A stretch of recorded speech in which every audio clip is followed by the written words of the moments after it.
Good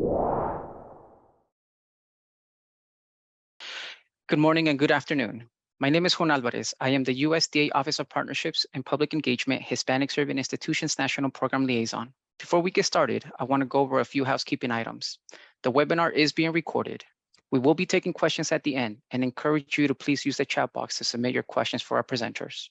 A recording of the webinar and a copy of the presentation will be shared with you all. I now would like to introduce the USDA Office of Partnerships and Public Engagement Director, Dr. Lisa Ramirez, who will deliver the opening remarks. Dr. Ramirez, the floor is yours. Thank you so much, Juan. And thank you everyone who has taken the time to join us today. My name is Lisa Ramirez, and I serve as the Director for the Office of Partnerships and Public Engagement. And it is just such a pleasure to be able to be here with you today. At the Office of Partnerships and Public Engagement, we love people, we value data, and we build leaders. OPPE develops and maintains partnerships focused on solving challenges facing rural and underserved communities in the United States and connects those communities to the education, tools, and resources that are available to them through the U.S. Department of Agricultural programs and initiatives. It's programs like the USDA Kika de la Garza Fellowship that not only serves as a resource for USDA and OPP to extend our outreach, but it is helping us to connect to our communities and to expand our network in partnerships and collaborations with Hispanic serving institutions across the country. Before we turn it over to the meat of today's webinar, I did want to tell you a little bit about USDA's support for Hispanic Serving Institutions, HSIs, and a little bit of information on background on the fellowship itself. Here at USDA, we have the great privilege of touching the lives of every American. USDA works with Hispanic serving institutions and minority serving institutions as a whole from across the country. We do this to advance scientific research, develop the leaders of tomorrow, and of course, we're always hoping to build the next generation of USDA employees and STEM professionals. USDA has a long tenure in building and supporting relationships with HSIs dating back to the early 90s with the establishment of an MOU, Memorandum of Understanding, with the Hispanic Association of Colleges and Universities, to you, known as HACU, with the most recent MOU being renewed in 2021.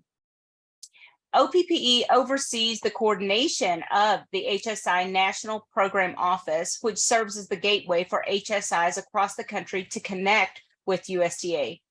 Furthermore, we oversee the USDA liaisons that are directly stationed at various HSI campuses across the country that serve as champions and as a personal resource for HSIs at the local level.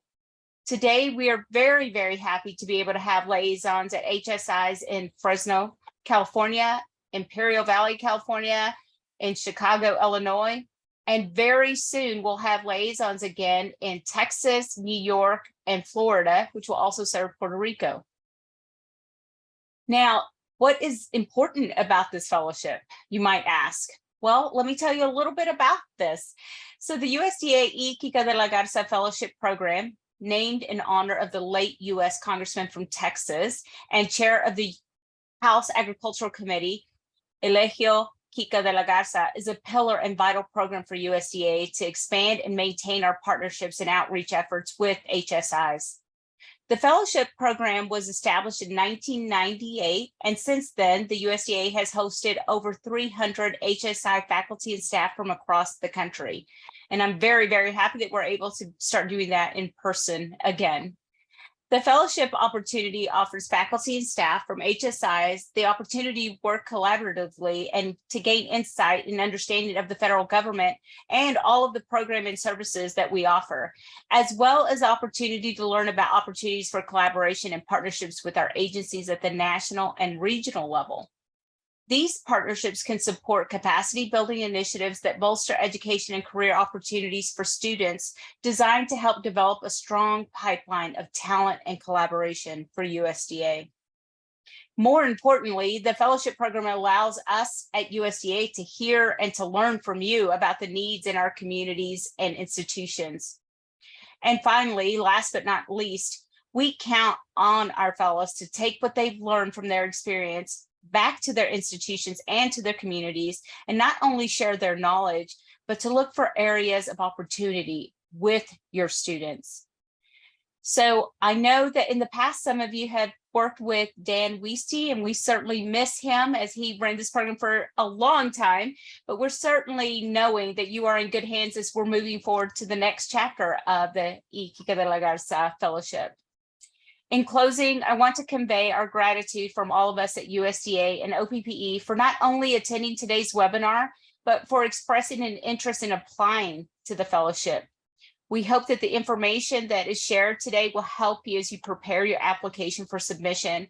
And I certainly hope that everyone here today will take the time to submit that application. Thank you for attending today's program, and I look forward to meeting many of you as fellows in the summer in DC. Thank you. Juan, I'll turn it back to you. Thank you, Dr. Ramirez, for your remarks. And I would like to introduce our first presenter, Mr. Julio Puentes, Program Lead for the USDA Office of Partnerships and Public Engagement Hispanic Serving Institutions National Program. Julio, I cede the floor to you. Thank you, Juan. Good afternoon, everyone. I greatly appreciate the opportunity to speak to you today. As Juan mentioned, my name is Julio Puentes, and I serve as the Program Lead for the HSI National Program at the USDA's Office of Partnerships and Public Engagement. The USDA Kika de la Garza Fellowship Program is a pillar and vital program for USDA to expand and maintain our partnerships and outreach efforts with Hispanic serving institutions. The program is a unique opportunity that we have available because it exclusively targets faculty and staff from Hispanic serving institutions and teachers and educators from Hispanic serving school districts. The program allows USDA to connect with those who directly serve students at their institutions and communities to ensure that you are informed about the various programs, opportunities, and resources at USDA. Next slide, please. I'd like to go over the available fellowship tracks, as it will be helpful for you to know what tracks are available and which are of interest to you. We have three main fellowship tracks within the program. The first is our Education Fellowship. The Education Fellowship is the primary catch-all for all Hispanic serving institution employees. If you work at an HSI, you're eligible to participate in this program as part of the Education Fellowship track. The second is the Science Fellowship. The Science Fellowship track is a bit more tailored, and it really targets science faculty and researchers typically conducting agricultural-related research at their respective institution, who want the opportunity to partner with USDA scientists as part of this program to expand and continue their work.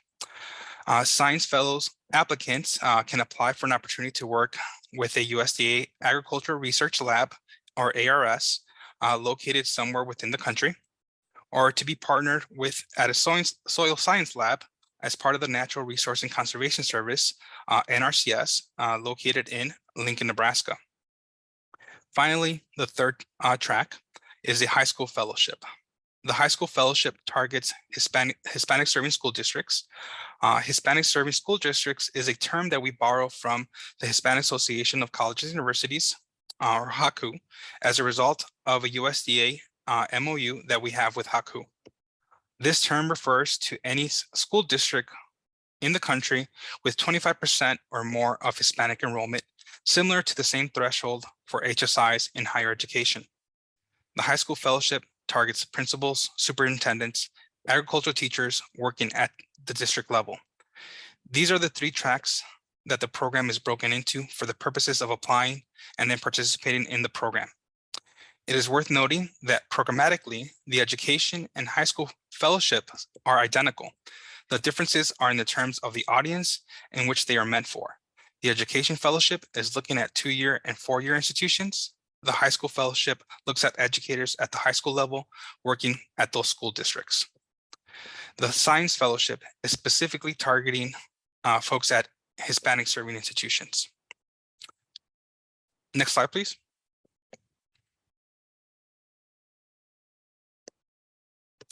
Go back one.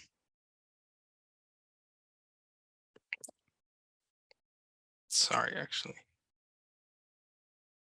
Next slide. I apologize for that. I had the order incorrectly. I want to go over the application requirements. The first part of the application is the in-application form. The application itself is reasonably straightforward and consists of a fillable PDF application form, which is general for classification purposes in identifying you, your institution, and what type of fellowship you're applying to. The next is the essay. The essay is a statement of interest that really is the heart of your application. It is the opportunity for you to really differentiate yourself in your application. There is a difference in the word limits and the requirements depending on what type of fellowship you're applying to. The education and high school essay require 500 to 800 words. The science fellowship essay requires 800 to 1,000 words. For the education fellowship essay, this is your opportunity to explain what it is that you do on your campus, and then talk about how you think this fellowship would help the work that you're doing at your institution. What you imagine you would be able to do with your fellowship experience over when the program is over. For the science fellowship essay, the longer word limit is designed to allow applicants to have an opportunity to specify what sort of scientific partnership they would like to have with USDA, and where possible to identify those labs and scientists at USDA you might be interested in partnering with. Not because we can guarantee an absolute certainty that you'll be able to be placed with a specific scientist, but as to ensure that when we are working with ARS and NRCS to place fellows, that is somewhere in line with the work that is either directly correlated to the work that you're doing, or maybe with the scientists that you want to work with. The next requirement is a 3 to 4 page CV or resume, depending on what you have. Certainly, if you have publications you would like to have included as part of your CV, you can include those. However, we do ask that you follow the page limit because we are trying to maintain an equal level playing field in terms of the information being shared. You can also imagine with our independent selection committee, when they are reviewing these applications, trying to get through a 20 or 30 page CV, it might be quite difficult and may not have an opportunity to review the CV in full. We want to make sure that the information that you're submitting is the information that you want the selection panel to review, and it is included as part of their scoring. The next form that is required is the signed application certification form, which is found at the end of the PDF document. This certification you can sign electronically. You can also print it off and then scan it and upload it. The signed form is to certify that the information you're submitting is valid and you stand by it. The next two items are probably the ones that generate the most questions.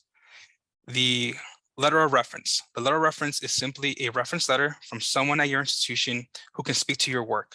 We encourage you to think less about the title of the individual who's writing your letter of reference and more about their connection to you and their ability to speak about the work that you do and how they imagine you would use a fellowship experience. You really want somebody to write a letter of reference for you that augments your own statement of interest and helps make a strong case for why you would be an outstanding candidate for the program. Lastly, the final item to complete your application is a statement of institutional support. This document probably generates the most number of questions in terms of what is required to be stated in the statement. This document is really intended to be very simple. It needs only to say the following. It must specify that the institution supports your application for the fellowship and it will support you if you are selected to represent your school. Additionally, it needs to indicate that the institution will continue all normal salary and benefits during the fellowship period. This doesn't mean that the institution needs to do something they would not normally do if you are on a 9-month contract and your salary is broken up in a way that doesn't necessarily apply during the fellowship period. We are not asking the school to restructure how your salary is paid to you. We are simply asking them to commit to not change anything about what they normally would do during that time. In essence, we want them to treat you during the fellowship exactly the way they would normally treat you, even if you weren't participating in the fellowship. And this is to ensure that you are supported by the institution and not being penalized with salary and benefits for participating in the program as a representative of the institution. There isn't a stipend with this program, and so we would like to ensure that participants continue to receive salary and benefits they would normally receive to make sure that they are adequately supported. It doesn't need to say anything more than those 3 things. that they support your applying, they support your participating, and they'll continue to normal salary and benefits. Applicants often ask where this statement must come from. The statement should come from the institution's president. Should the president be unavailable to provide the statement, then it can come from anybody at your institution who is eligible and authorized to make the statement on their behalf of the institution, such as a vice president or dean. Next slide, please.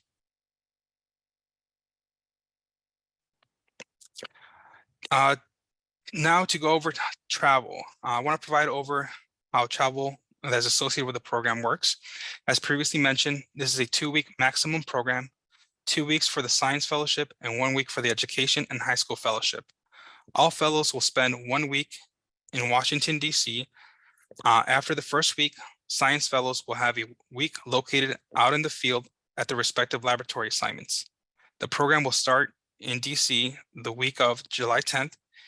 So travel to DC would occur beginning on Sunday, July 9th. Travel arrangements, USDA will establish invitational travel profiles for you, reserve and pay for your flights directly. You do not need to worry about air transportation or any other costs associated with your flights.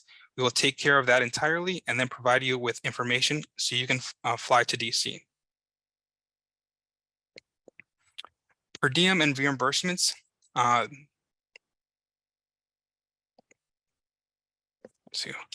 The rest of the program is typically handled through reimbursement. What that means is that at the conclusion of the program, fellows will submit appropriate receipts as necessary for reimbursement. We will reimburse for lodging at the government rate and associated lodging, taxes, ground transportation, baggage, and other incidental travel expenses. Recognizing that not everything is covered, and since we do not reimburse for individual meals, there is a standard government per diem.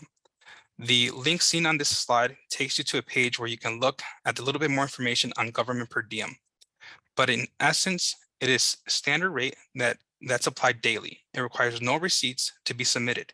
You receive the per diem amount throughout the course of the trip, which is also provided as part of the reimbursement.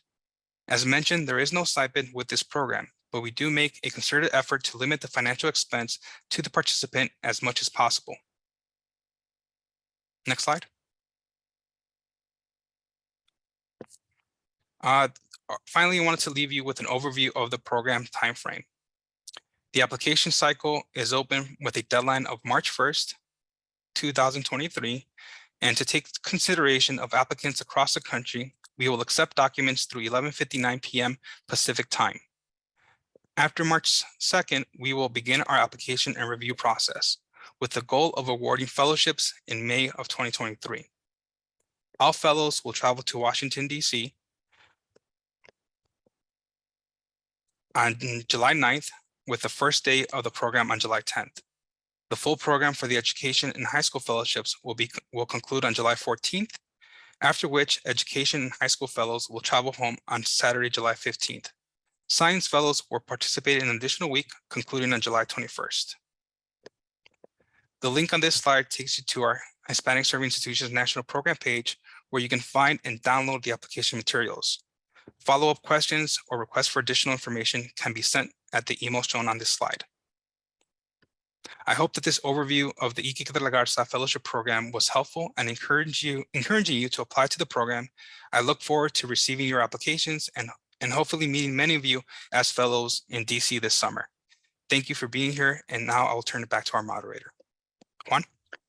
Thank you, Julio. We appreciate you providing us with more in-depth information on the De La Garza Fellowship. As previously mentioned, my name is Juan Alvarez, USDA Office of Partnerships and Public Engagement Liaison. My office is hosted at Fresno State University. I work with 75 Hispanic serving institutions in Central and Northern California. If I can be of service, please do not hesitate to contact me. My contact information will be entered in the chat box shortly. And I would like to introduce Ms. Maral Kismishin, Grants and Research Administrator at Fresno State University and 2021 Kika de la Garza Fellow, who will share her fellowship experience with you all. Please welcome Ms. Kismishin. I yield the floor to you. Thank you, Juan. Good afternoon, everyone. If I could have the next slide, please. As Juan mentioned, I was the 2021 fellow with Kika de la Garza Fellowship. I was a part of a virtual fellowship My experience was a bit different than fellows that have been attending the fellowship in DC. Nevertheless, it was a wonderful opportunity. As Juan mentioned, I'm a grants and research administrator by training.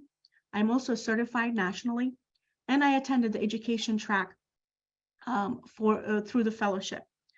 My experience has been immense, and I encourage every one of you that is listening into this webinar to take the opportunity to review the application package and apply for this opportunity.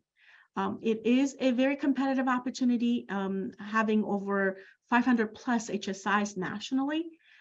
Myself, I applied 3 times to be able to get accepted to this fellowship. So I encourage every one of you to take the time to review the application materials, the instructions given, and apply for this opportunity.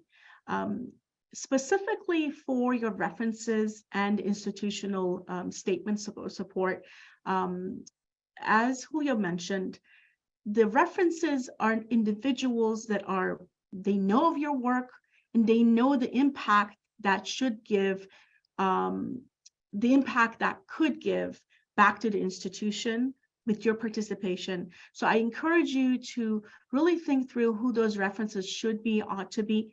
In my case, it was my Dean of Research and Graduate Studies who knew my work, but as well as my Dean of Agriculture that I worked very closely with for my portfolio.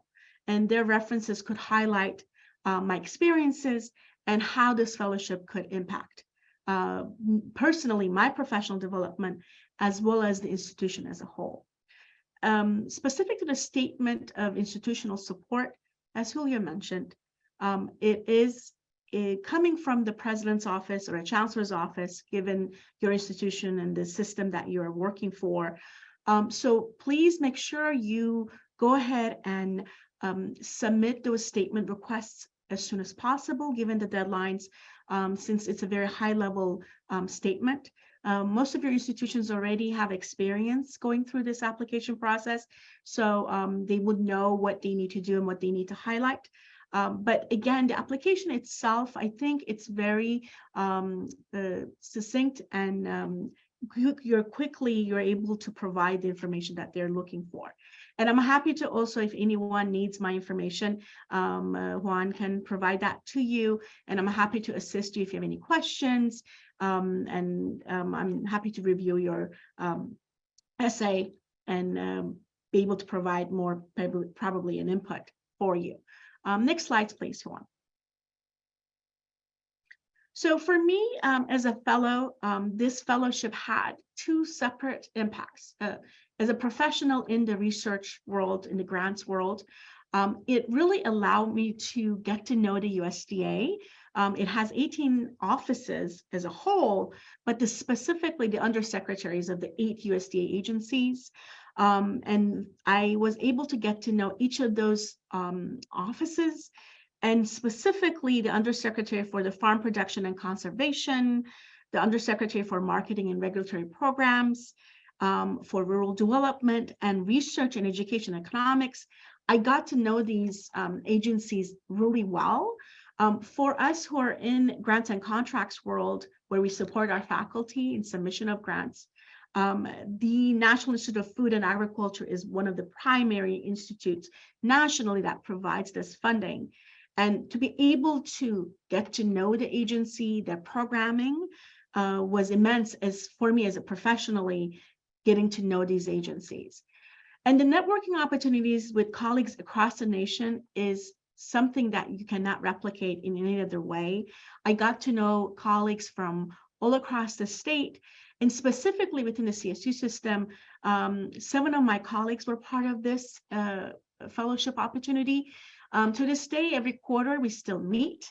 We are able to talk about pain points, discuss what our big wins are, and be able to provide resources to each other. Some of us are a little bit ahead in the grants world and the contracts world, and be able to discuss these questions, and if the grants question is coming up, or who do we know in a programming office, it really helps us to provide the opportunity to grow as a system, as a whole. So it has been a really big growth opportunity for me.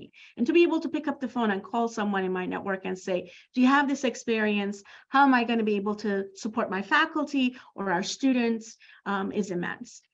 Also, becoming a subject matter expert within USDA has been really helpful.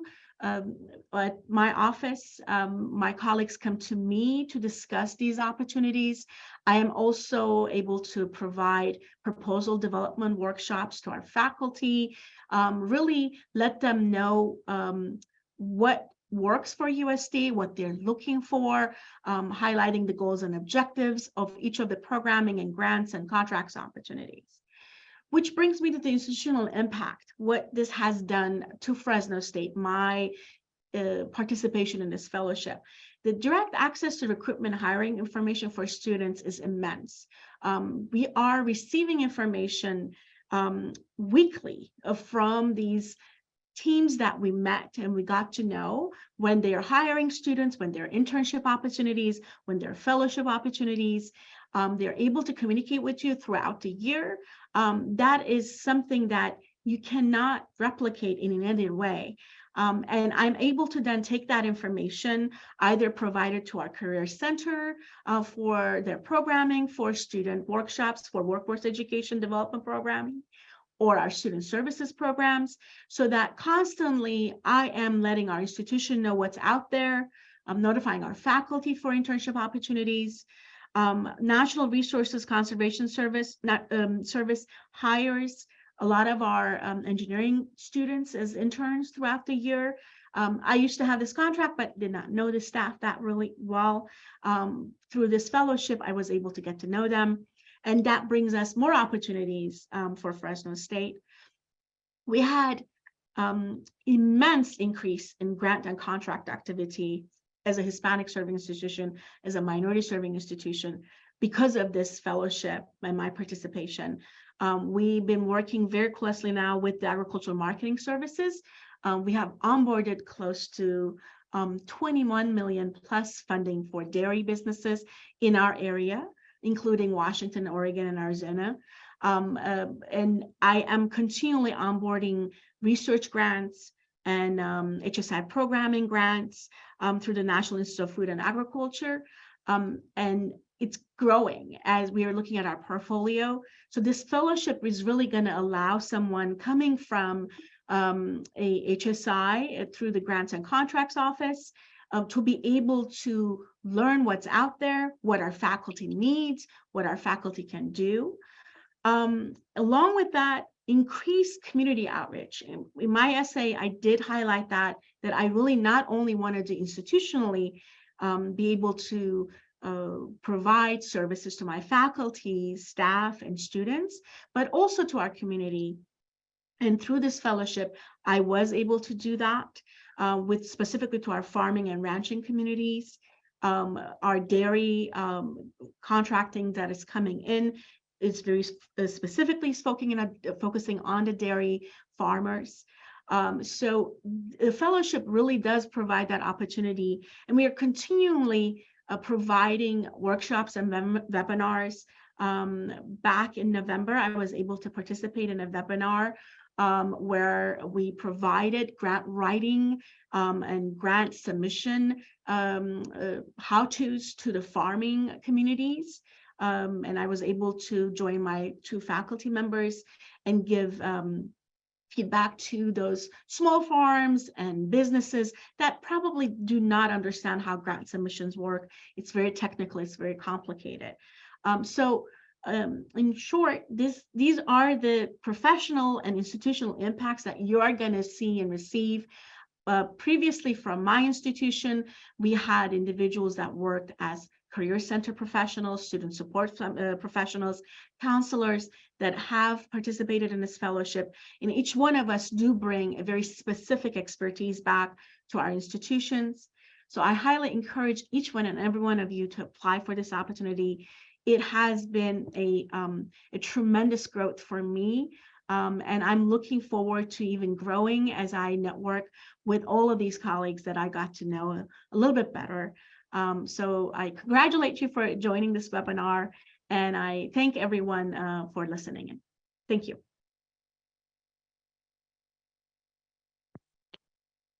Thank you, Ms. Kismishin, for taking the time out of your day to speak about your fellowship experience with our audience. We would now like to welcome Dr. Engil Pereira, University of Texas Rio Grande Valley, and 2022 Kika de la Garza Fellow. Dr. Pereira, welcome. Thank you very much, Juan. Thank you for having me. Thank you, Julio, for the invitation. It's a pleasure to be here sharing my experience as a science fellow of this program. And could you please move to the next slide, please? So first of all, I'd like to introduce myself and my institution. I'm an assistant professor of soil ecology since 2018. My institution is the University of Texas, Rio Grande Valley. We are the second largest HSI in the country, the first being Florida International University. We have about 32,000 students and 90% Hispanic population. And in my work, I teach fundamentals of soil science, soil conservation, soil ecology, a whole suite of soil science courses, right? And those courses are offered to our environmental sciences program and our sustainable agriculture program and our master's in agriculture and environment. And my research looks into farming management practices to improve nutrient cycling, carbon sequestration, minimize greenhouse gas emissions. So as you can see, not just myself, my research program, but my institution has the USDA as one of the primary stakeholders, right, and partners on so many initiatives. So before joining the program, I did have some collaborators through the NRCS that helped with my work. I collaborate, share data. So that was a very limited interaction with the USDA in general. So my views were very narrow, and through the fellowship, I was hoping to gain some more breadth of the understanding of USDA. Juan, could you please move, please?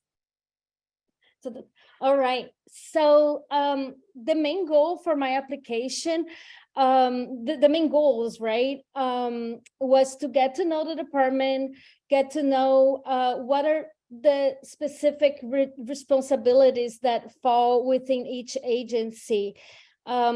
And also make contacts within each of these agencies. So it was nice to know the missions of each agencies, what was the priority of each agencies, what are the types of professionals that work within each agency, and because that type of information will inform my training efforts on campus. So within my teaching, my research, I am very engaged into promoting careers to our students, right? It's part of my duty as a faculty. So knowing what agency needs, what type of credentials they want from our students in order to offer employment was very important to me. And that was one of the things I was hoping to acquire during the fellowship. Also, I was interested in knowing about research opportunities in terms of grant funding opportunities to support research and to support the student training as well. So it was nice to get a good understanding of the different agencies and what each of them offer in regards to grant opportunities. Which agencies are the main grant funders and so on. And also, as a science fellow, my goal was to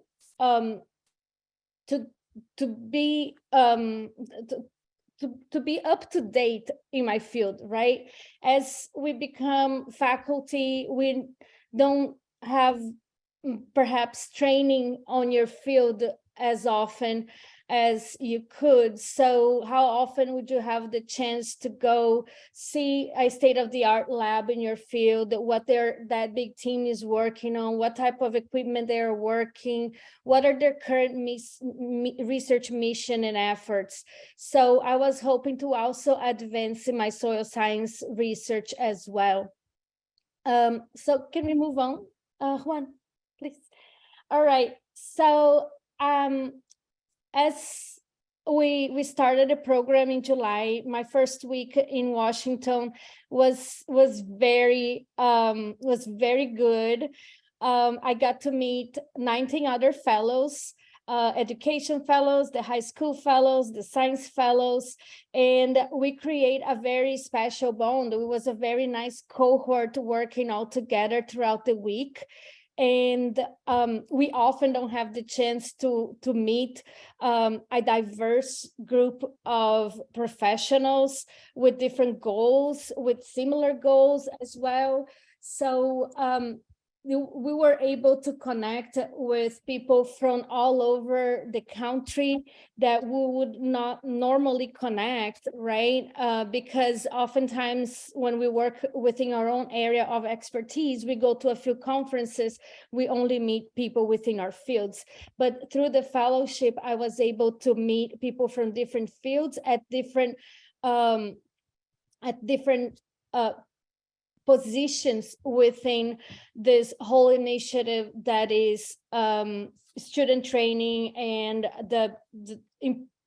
and agriculture, right?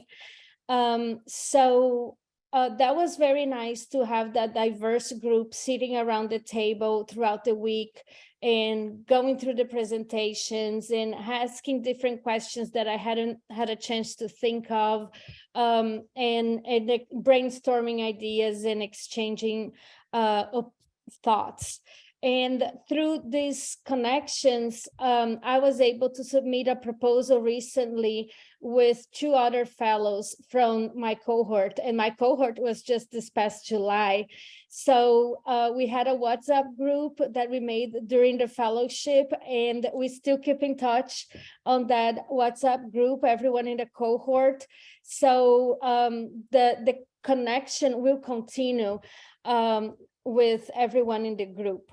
And another highlight of this first week in Washington was to attend the different speakers from the different agencies.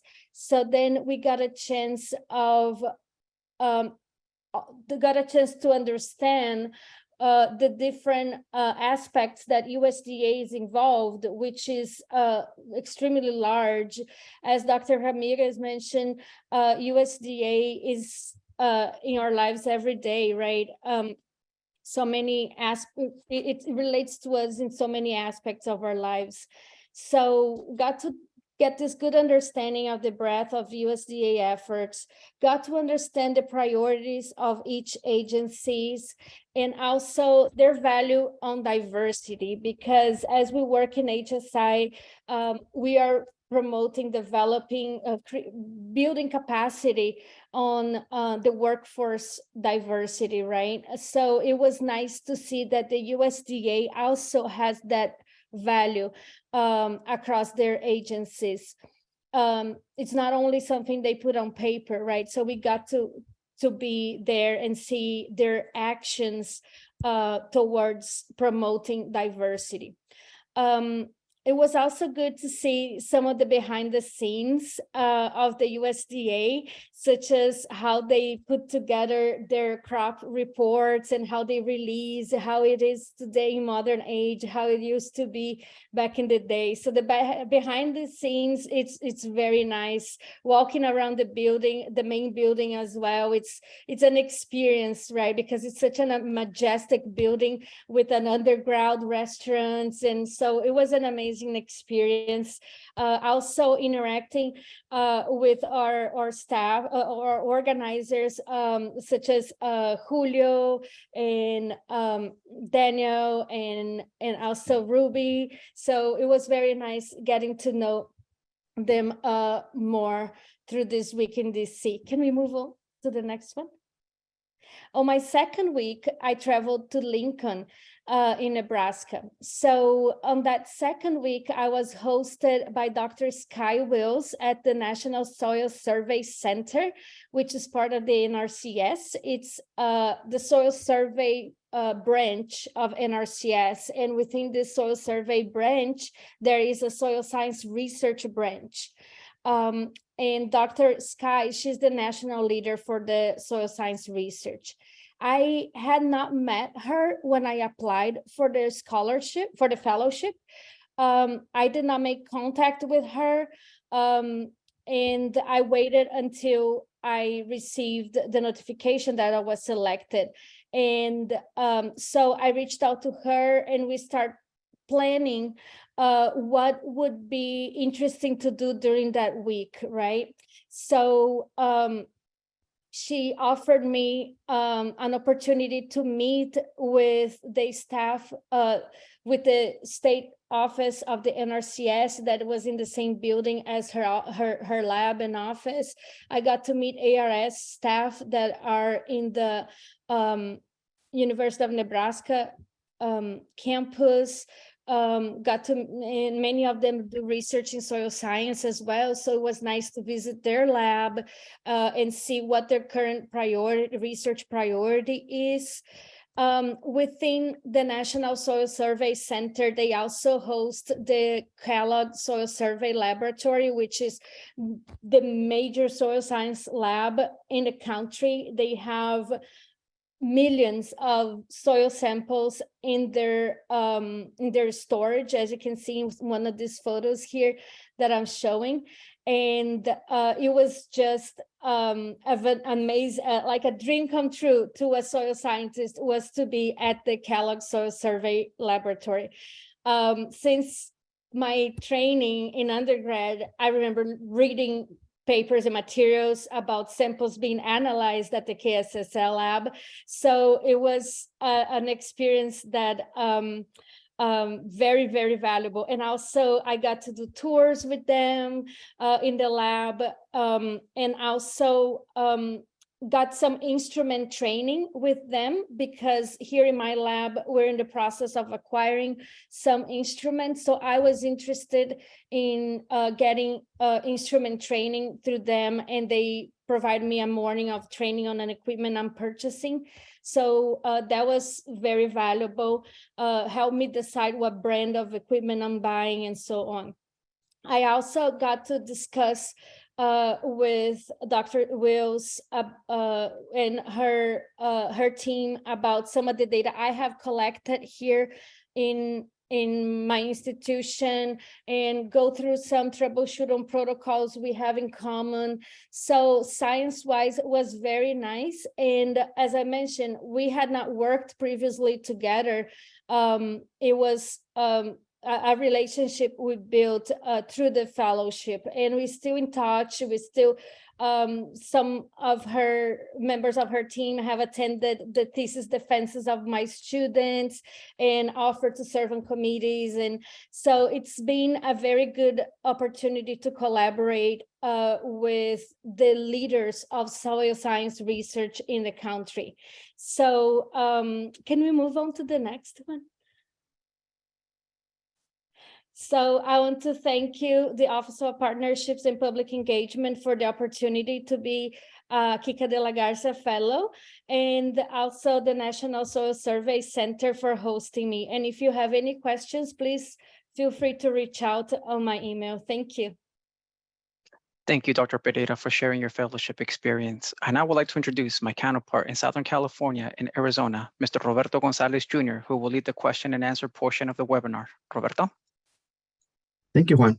Again, like Juan mentioned, my name is Roberto Gonzalez Jr. I am the USDA liaison within the Imperial Valley for the southernmost part of California and Arizona with the Hispanic Service Institutions National Program within USDA's Office of Partnership and Public Engagement. I would like to take a moment to thank today's moderator, our speakers, presenters, our former fellows program testimonials, and of course, our interested stakeholders for participating in today's informational webinar and fellowship program overview.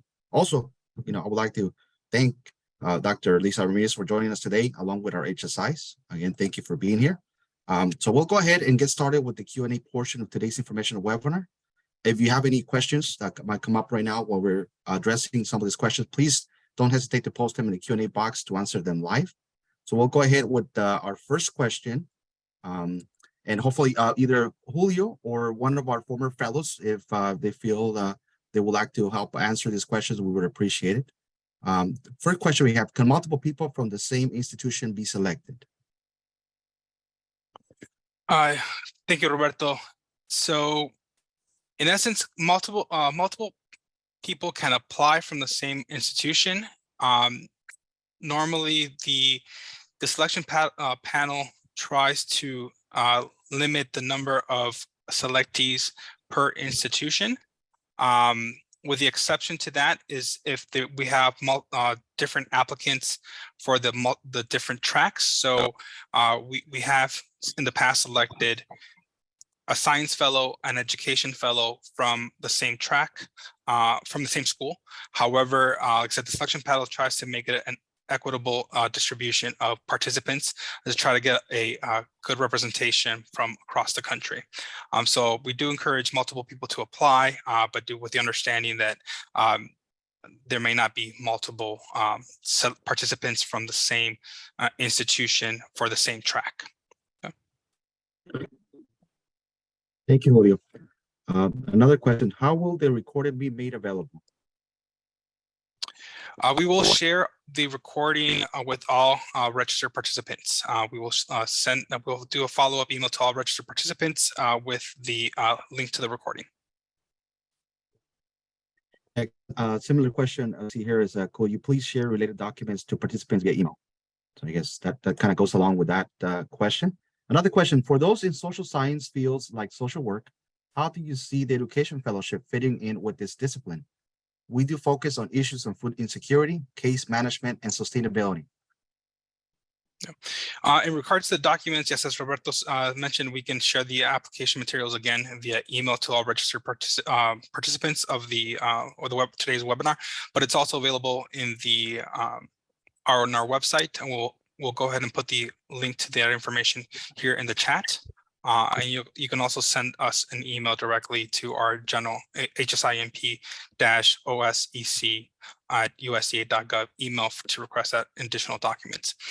In regards to the question of how someone in social sciences field, social work, can fit within education fellowship, I think for those type of disciplines, I think you can still get a worthwhile experience within the fellowship, because you are going to learn holistically as a whole about USDA and all the variety of programs that we have to offer that's available for communities across the country, especially like in those areas of food insecurity and sustainability. You will learn more about our food and nutrition service and programs that they have available for food insecurity, such as the SNAP program, the Supplemental Nutrition Assistance Program, our Women and Infant Child Program, school lunch programs and such. So we also have agencies like the Agricultural Marketing Service that's working in areas of local food distribution, regional food systems, and such. So you'll be surprised at the variety and diverse programs that USD has to offer that deals directly with social issues across the country. And if I may add to Julio's excellent answer, yes, definitely through the food and nutrition services, the SNAP and the GusNIP programs and so on, you will get experience. And through the National Institute of Food and Agriculture, there's a lot of funding that comes through about food insecurity as well. So I don't want you to think just agriculture and agricultural research, bench science or applied science, but the fellowship really does give you the 8 undersecretaries, all of those agencies. I was surprised whereas some of the funding opportunities set. And I didn't really know until I attended the fellowship and got to know each of these agencies to learn certain funding opportunities. You may assume it's under one agency, it's actually in another one.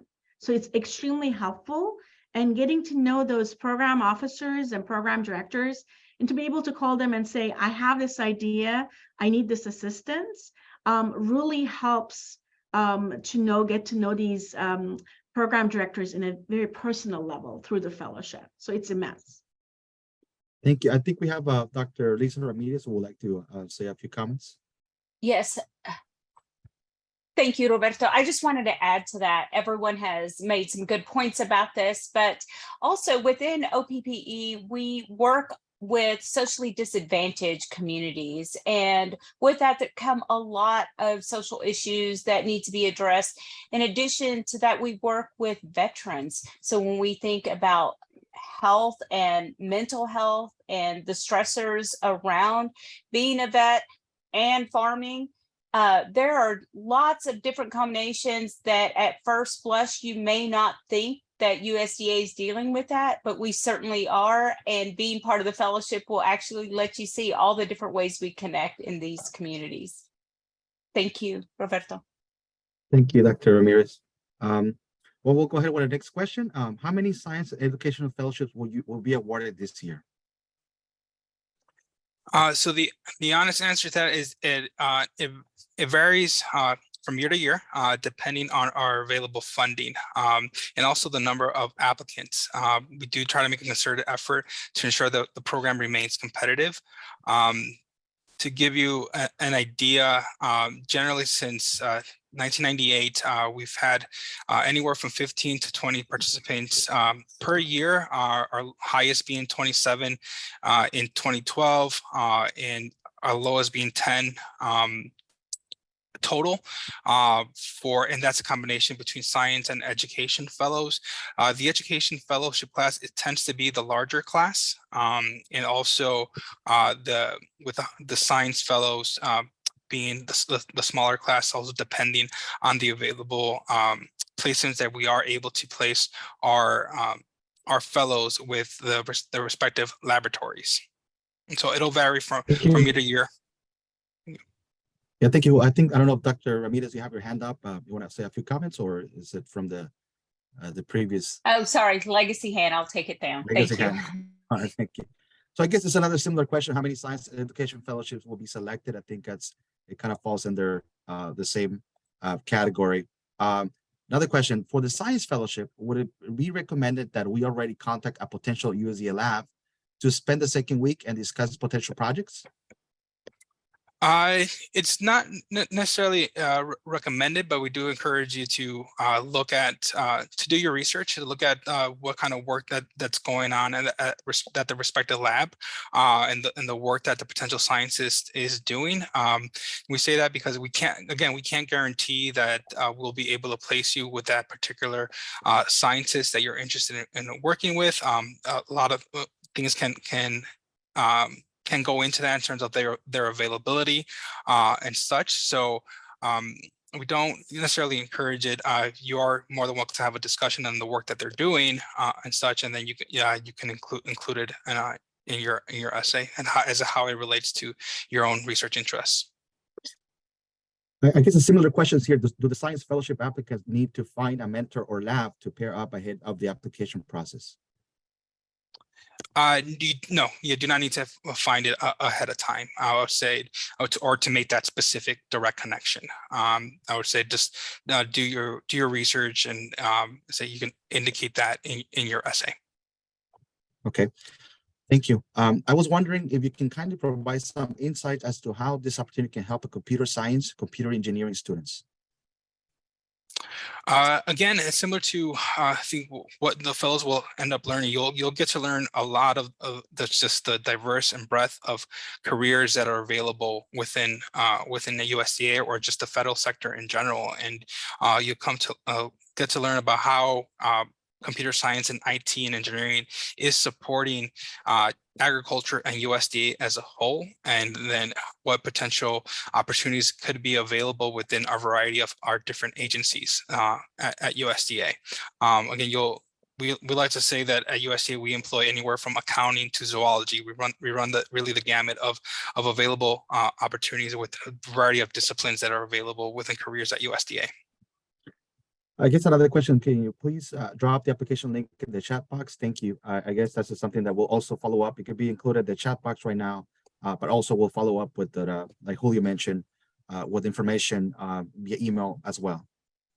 So another question, can a faculty as associate professor apply for the science fellowship, or is this tailored for assistant professors? No, you can, as an associate professor, you can apply. The stipulation is that you're a faculty staff member, regardless of level, and employed by a Hispanic serving institution. Thank you. This is a question for Dr. Pereira. How has your fellowship experience helped you better expose, advise, and support first-generation college students to pursue USDA internships, employment, especially for students coming from families that are hesitant to support them going away for a summer experience or a full-time position? All right, thank you for your question, Jose.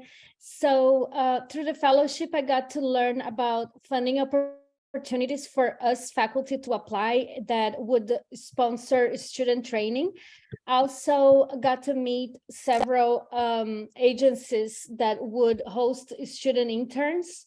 And also very, very importantly, regarding your question about families, right?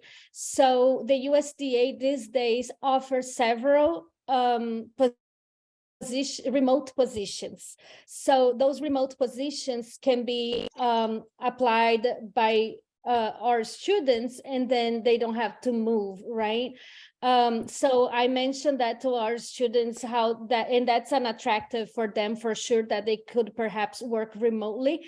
But I always mention to my students that for us in our fields, we are just like doctors that have to go to a conference, to a training, to a residence somewhere outside of our region, and then come back with an improved training, with an improved experience. We need to leave our world in order to get more knowledge and more skills. So I encourage these students to go on internships, and even though later they may go on applying for the remote positions, but they should have that experience of living and experiencing the world out there for sure. Thank you.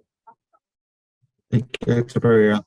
A question for the letter of reference recommendation, does it need to be from someone of your institution, or can it be from someone of your local community?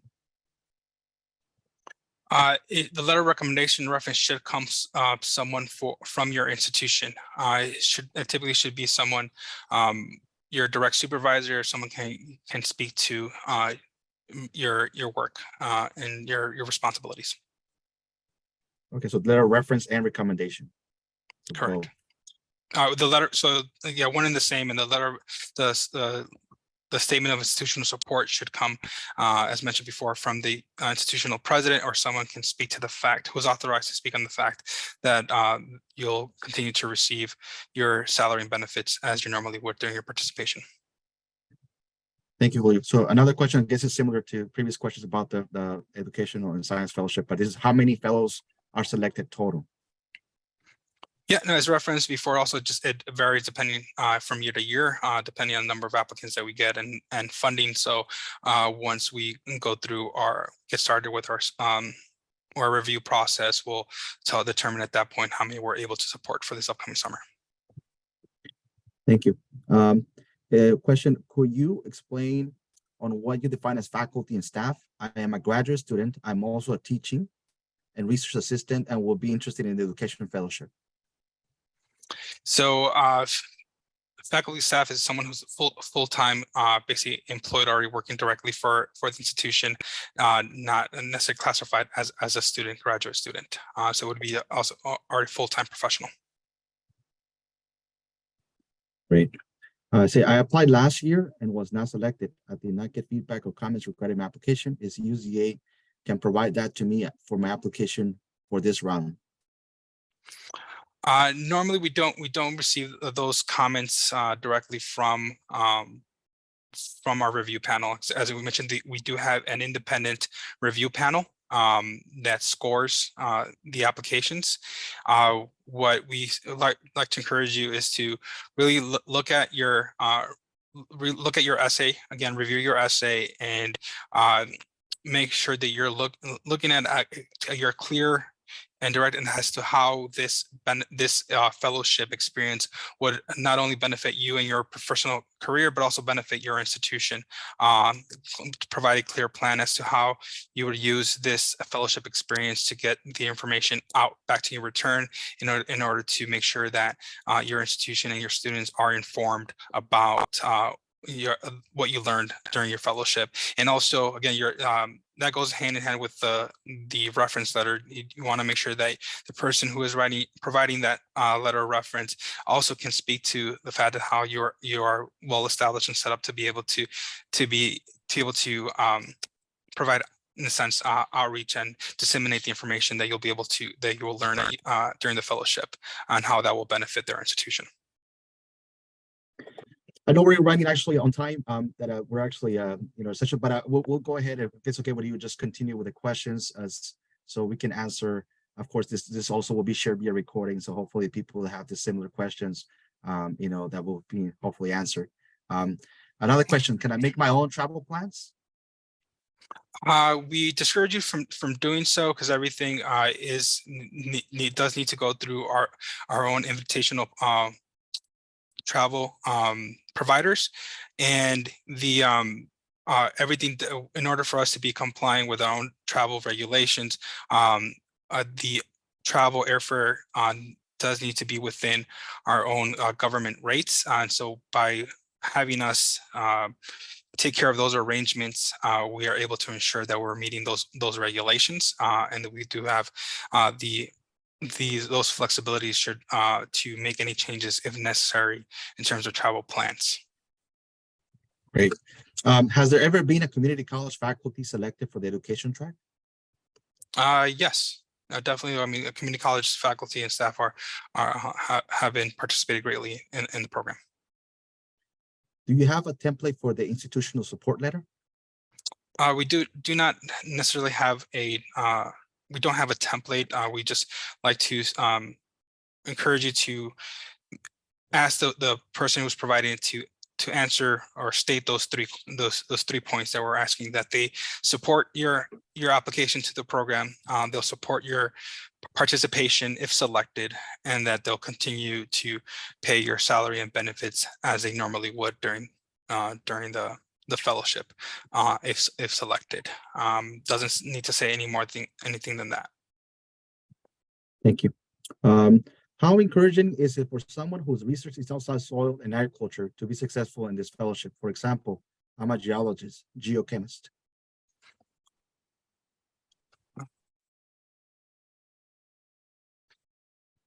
Trying to see if I understand the question. How encouraging is it for someone whose research is outside soil and agriculture? In agriculture. Yeah, somebody that is as a geologist. Gotcha. So I think it doesn't really matter if you're outside of agriculture in terms of your career field. If you are able to, again, make the connection in terms of your research discipline into the research that is available at either at that soil science lab or at the appropriate agricultural research service lab. You don't necessarily need to be strictly from agricultural. Thank you, Julio. Do fellows need to be U.S. citizens, or can they be residents or DACA professionals? So fellows do not need to be U.S. citizens or permanent residents. It can be someone who is a DACA recipient. However, we within the education fellowship, we've checked the question with this before, since we're not employing you, we're not offering you a employment. You are able to be selected as long as you are, again, employed by your institution or the high school. The caveat with that, however, to mention, is that if you're applying to the ARS lab or to the science fellowship track, in order to access those facilities, you may need to go through a background check because due to the nature of the sensitivity of the research. So if you are able to clear that that background check and so NRCS says that says you are able to participate, then you'll be able to be awarded that fellowship. But it all depends on you being able to clear the background check that is done with Homeland Security. It says, if not selected after applying, could I attend if I pay my own travel and expenses? Unfortunately not. We do like to keep this program competitive and fair, and within the bounds of the program itself. We need to do limited to those who have been selected. Would be unfair for those who are not selected to allow those to anyone to join us during the program. I get some similar questions here. When will the selected fellows be notified? I believe it's on, and then a similar question, when in May would the selection results be announced? It would be helpful to know for summer planning purposes. Yeah, unfortunately, we don't have that exact date yet. We are trying to get everything out sometime in May. For the sake of being general, sometime mid-May. Our hope is to try to get those notifications out, but again, it all just depends on how long it takes for our review panel to review, score the applications, and then we can determine how many fellows we'll be able to award and select. Thank you, Julio. Teaching institutions versus research institutions. I am part of a teaching institution, and I'm definitely trying to understand how can it be part of this fellowship. In terms of the fellowship program, honestly, it doesn't really make a difference. I mean, the difference is it's in your own discipline and your own level of interest. So if you are a science researcher, your career field is doing research, and that is your interest, and you're a science faculty teaching students science courses, then the science fellowship might be the one of interest to you, because it's a little bit more on actually doing research with a science lab within USDA. The education track, again, it's a catch-all type of fellowship track. So you can also, if you're a science researcher, you can apply to the education fellowship track. Or you're a soil science educator, same thing. You can apply to the education track. Doesn't really it doesn't make a difference if you're from a teaching institution or a research institution. Thank you, Julio. Similar questions. Are the fellowship limited to U.S. citizens? So I think you answered that question with a previous. I'm conducting preliminary research on Herald hog management. Would applying for this fellowship be recommended? I think that it's just depends on again your research interests and how you're able to connect it with the available research and work that's being done with our agriculture research service labs. So I would encourage you to visit the ARS website, which can be ars.usda.gov, or you can also find it from usda.gov and visit research what's the type of work and projects that are going on in the various labs around the country, and how you connect that to your own research. Thank you. Has an institutional staff member ever been selected for the educational track? If you mean by institutional staff member, like someone from the administration, and if that's the case, yes, we've had such as deans or vice presidents, associate vice presidents who have applied and participated in the education track. Thank you, Julio. I guess our last question was a lot of great questions and a lot of of engagement. So we appreciate everybody's Q&A. So I guess the last question we have here: can I bring my family with me to tour DC at night? So in terms of the structure of the program, you'll be expected to be with us in programming at least from well, I would say from 8 to 5 throughout the day, Monday through Friday. We don't have any, we never typically had any programming outside of past the business hours, of past 5 p.m. or so. So you are free to do as your wish, as your leisure, touring DC after non-programming times. And if you do bring your family, that of course that is up to you, but it's up to it would be your own expense. We will be able to cover your lodging and your own the participants' travel. Great. And I was going to mention, I know there's a couple of questions that I quickly thought of that weren't asked, but does your institution need to receive HSI funding from the Department of Ed or anything like that to be considered for the program? No, it's not tied into your institution being receiving HSI funding. If you're employed by an emerging HSI, can you apply? No, this is only available to those who are employed directly by official Hispanic serving institutions. And those kind of the last two questions I thought of that were not asked. Great. No, we had a lot of great questions, and thank you, Julio, and of course to all of our presenters for staying overtime here. So going a little 10 minutes over, but we wanted to address all those questions. We really appreciate for those who stayed on, and again, thank you for your interest in this fellowship program. Please do not hesitate to follow up regarding your interest if you have any further questions. Again, just want to close by saying thank you. I don't know, Julio, if you want to close the floor, and we'll be following up, or I guess from Julio, sending that information that was requested on the chat in regards to the webinar and also the application information. I'll leave it up to you, Julio, to kind of close us out. Thank you. Yeah, no, thank you, Roberto. Again, appreciate everyone being here today and expressing interest in joining in applying for the fellowship program.